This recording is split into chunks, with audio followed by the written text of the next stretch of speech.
Africans from the seed of Ham were all what? Black. Ethiopians, Egyptians, North Africans, South Africans, they're all black. Now, we have a map showing you all four rivers. The Tigris, which links in. The Euphrates right here. And as you can see, Israel, the land of Canaan, is in this area here.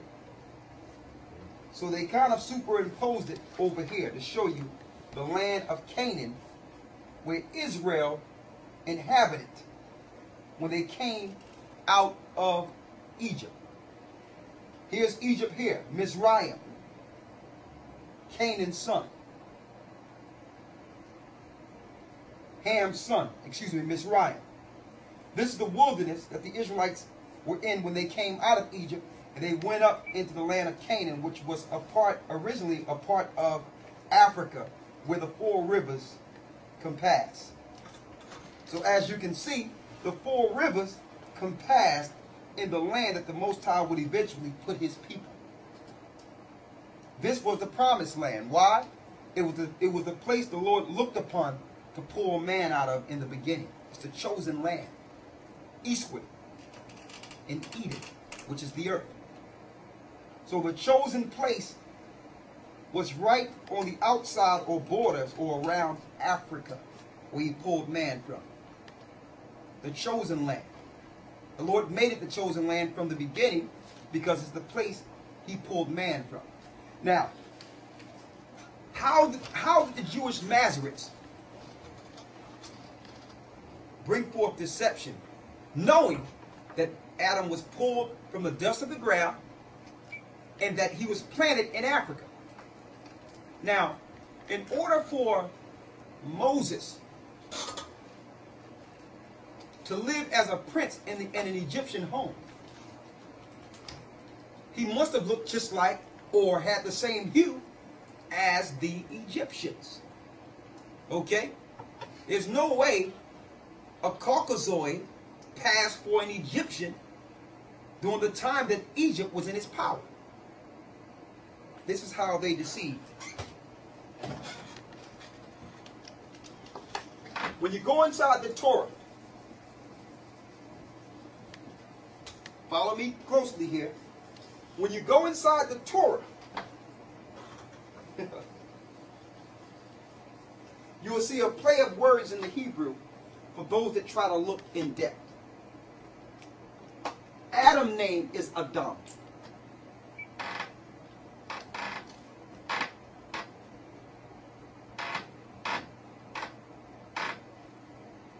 That's Adam's name, Adam. Okay?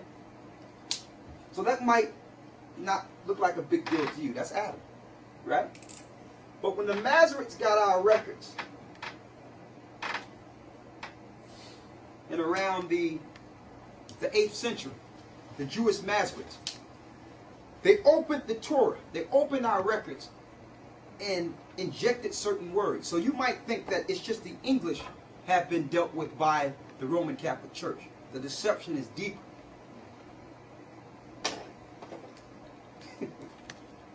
In the Hebrew, when you look in the Torah, you will see this word, which not too far from this, it looks kind of similar.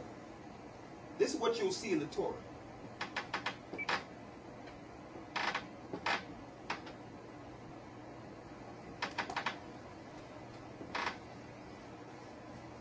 Now, it looks close, right? But they just injected one letter. Right? But here's the word they injected by doing this. It's Adawam. They turned Adam from Adam to Edom in the Torah. By doing this, they can teach in the churches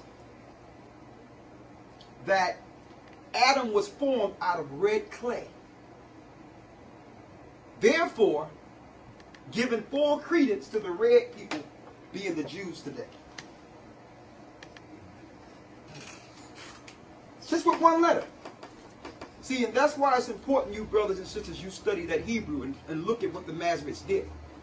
Because in order for them to claim to be Jews, they had to inject themselves in our history. Now, it's impossible for Adam to be named Adam or Edom when we know that Esau was not born until Genesis, the 25th chapter. How can there be an Edom in Genesis? When Edom was after the flood, Adam was before the flood. They did this in other places too. They injected ruddy in certain places. And then where they put ruddy, they would put this word here, Edom or Edom, to inject themselves, knowing that one day the children of Israel would awaken to identify the synagogue of Satan, or people who claim to be Jews and are not. Right?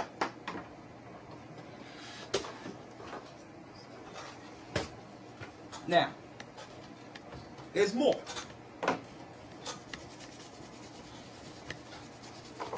So now we understand that the Israelites left Egypt, which were a black family. Okay? Now, when we see Egyptians on TV today, they more so try to go into modern Egypt opposed to ancient Egypt. Because modern Egypt is the time period that the Greeks came down and set up the Ptolemies and mixed with the Middle Easterns and went down into the land of Egypt. So they try to make you think that was ancient Egypt. When they show Cleopatra and Mark Antony and all those people that were Idumean or Greek. Okay, but the original Egyptians were all dark-skinned, and they know that. Let's prove something when it comes to the Egyptians. Let's start with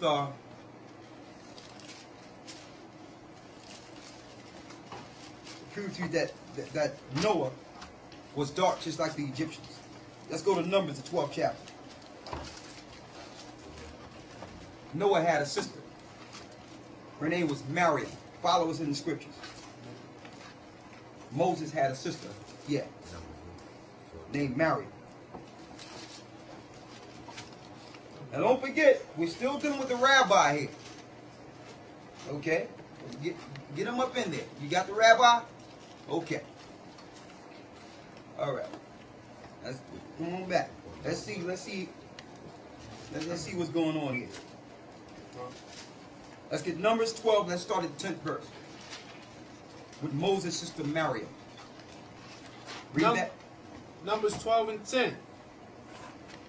And the cloud departed from off the tabernacle, and behold, Miriam became leprous, white as snow. So Miriam was speaking against Moses, because Moses married an Ethiopian. And we know the Ethiopians, the original Hamites, they're black. She was speaking against Moses because Moses married an Ethiopian. So the Most High cursed her.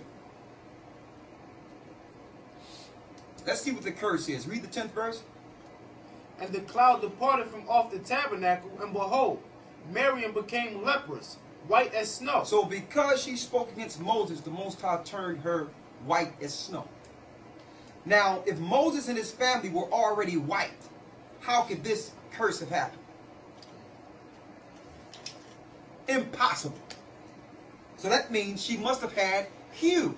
She must have been dark-skinned as the rest of her family. Okay? See, but